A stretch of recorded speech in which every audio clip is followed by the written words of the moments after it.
The email arrived at 6:14 a.m. Final interview confirmation. Easton and Wake executive programming must have read it 20 times before it felt real. After 3 rounds of interviews, case studies, and personality assessments, I had finally made it to the last stage. One interview, one conversation between me and the kind of career people spend years chasing. Vice President track, 6-figure starting package. International placement opportunities. The kind of job that changes not just your income, but your entire future. I sat at the kitchen table staring at the screen while the sun slowly filled my apartment with light. For the first time in years, I felt ahead instead of behind. Then my mother called. "You didn't forget Sunday, right?" she asked immediately. I frowned slightly. "Sunday? Your sister's engagement brunch," she replied. "Please don't tell me you scheduled work again." My stomach tightened. The interview. Sunday at noon. I had completely forgotten the brunch existed. "It's the same day?" I asked carefully. A sharp pause answered me before she spoke again. "You knew that already." No, I didn't, because unlike everyone else in my family, my life didn't orbit around my sister Emily's events. Every month there was something. Engagement dinners, venue tastings, photography meetings, dress appointments somehow requiring 6 people, and every single time attendance wasn't optional. It was loyalty. "I have something important that day," I said. My mother sighed dramatically. "More important than your sister?" There it was. The question hidden beneath every conversation growing up. Who mattered more? And the answer was always supposed to be obvious. Emily. Beautiful Emily. Emotional Emily. Fragile Emily. While I was the reliable one. The understanding one. The daughter expected to adjust quietly around everyone else's needs. "It's my final interview," I said carefully, "for Easton and Wake." Silence. Then, "Oh," my mother replied flatly. Not excitement, not pride, just inconvenience. "What time is the brunch?" I asked. "Noon." My interview started at noon exactly. "I can come after," I offered immediately. Another silence, then her voice cooled. "Emily will notice if you aren't there." I closed my eyes briefly. "She'll survive." "She's already stressed," my mother snapped.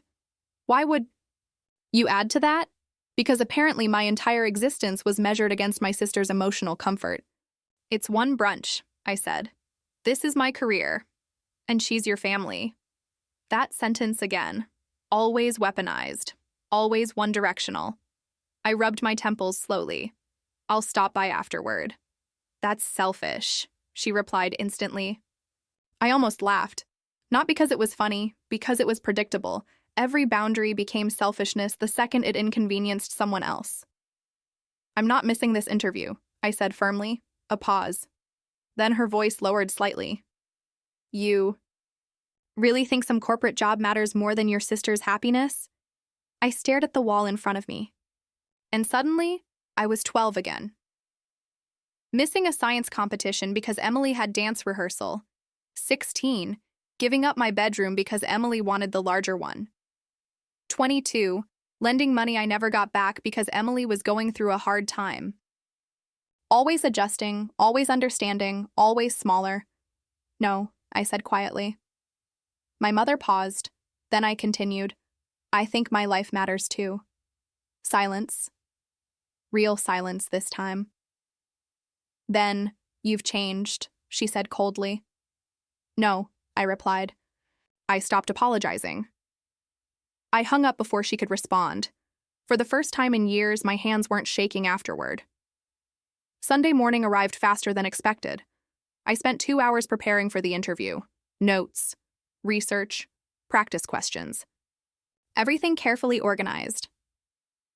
At 11:15, I grabbed my laptop and headed for the door. Then my phone buzzed. "Dad." I almost ignored it.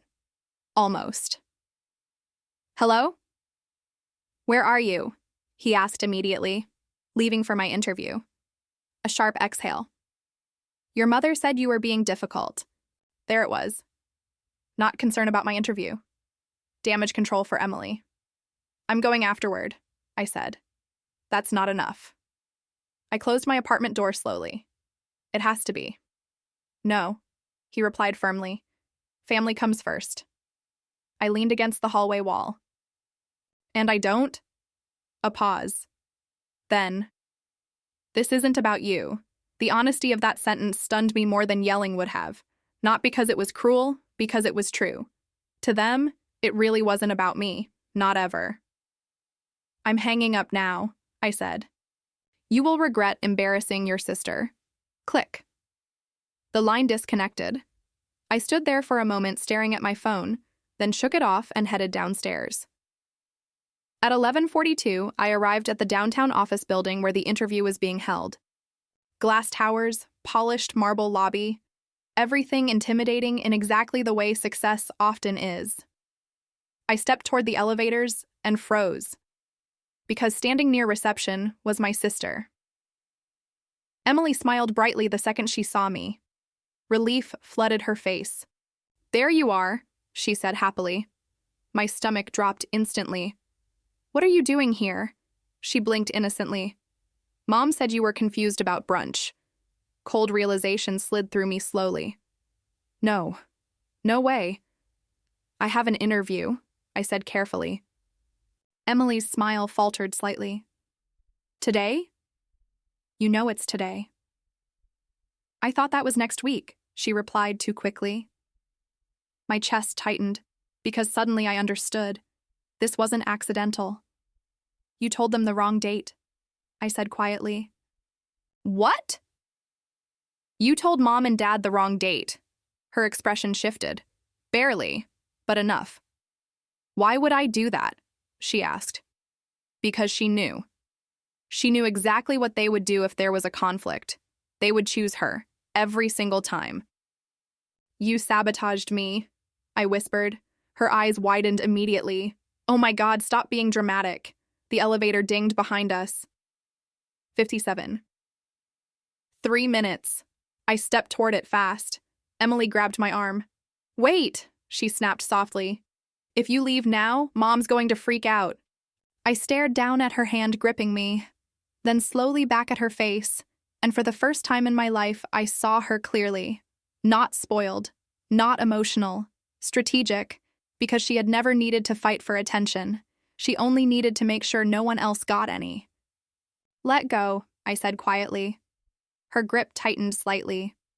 You're seriously choosing work over family? I looked her directly in the eyes. No, I said. I'm finally choosing myself.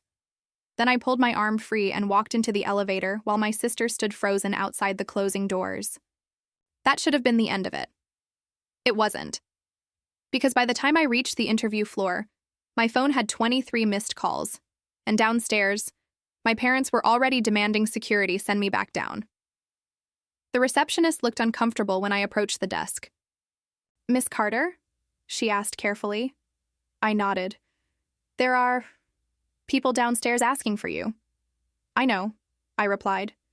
Her expression shifted slightly, like she didn't know whether to feel sorry for me or concerned for the company. They're being persistent. Of course they were, because boundaries only exist when people agree to respect them. My family never had. They won't be coming up, I said calmly. She hesitated, then lowered her voice slightly. One of them said it's a family emergency. I almost laughed.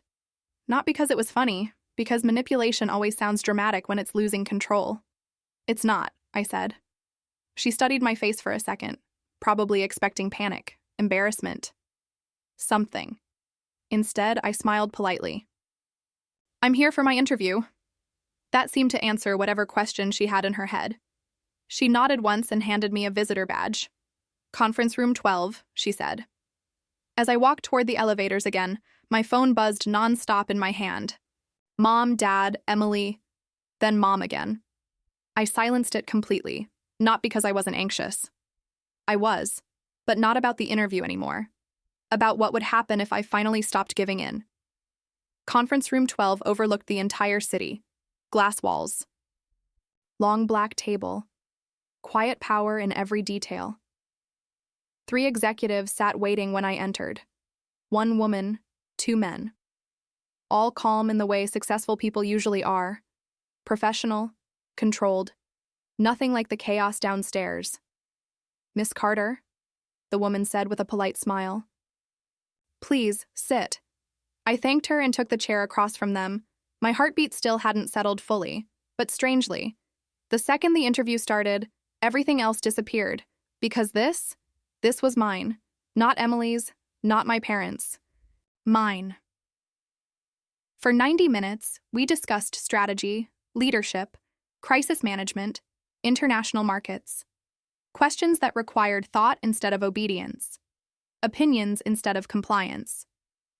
And for the first time in years, I felt like I existed somewhere outside my family's expectations. By the end, the older man on the left leaned back slightly, studying me. "You handle pressure unusually well," he said. I almost smiled, if only he knew. "Thank you," I replied. The woman beside him folded her hands. "One final question," she said. I nodded. "If offered this position, what's the first thing you would change about your life?" The question caught me off guard, not because it was difficult, because the answer arrived too quickly. "I'd stop shrinking myself to make other people comfortable," I said. Silence followed. Not awkward, intentional. The woman smiled slightly. "That's a very honest answer." "Yes," I replied quietly. "It is." When the interview finally ended, I stepped back into the hallway, feeling lighter than I had in years. Until I saw my father, standing near the elevators. Waiting. My stomach dropped instantly. "How did you get up here?" I asked. "Your sister is crying downstairs," he said immediately. No hello, no acknowledgement, just Emily, always Emily. I exhaled slowly. "She'll survive." His jaw tightened hard. "You embarrassed her in public?" "No," I corrected. "I attended my interview." "You humiliated her." The anger in his voice echoed slightly through the hallway. A few employees glanced over. I noticed he didn't care, because this wasn't about privacy. It was about pressure. "You lied to me."